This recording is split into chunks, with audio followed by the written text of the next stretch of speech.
Sí, te sé de lo que me referí ayer, que es lo que ha sucedido últimos 2 años de la pandemia a agravar la situación demotivante ya reinante. Porque nos está papeando de más de 5 años de lo que no está reconociendo que tradonan en enseñanza para ley merece. Anto riba je, e últimos 2 años de pandemia aquí, tur e consecuencia de pandemia, ta nos colegas não tá cargando sin inversión, sin guía, anto pa colmo sin manejo. Sin manejo.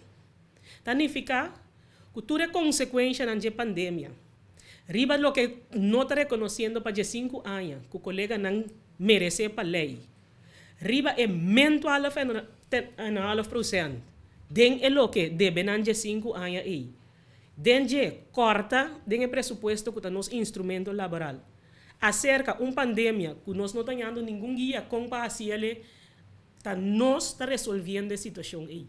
Te sei nós está planteando agora aqui.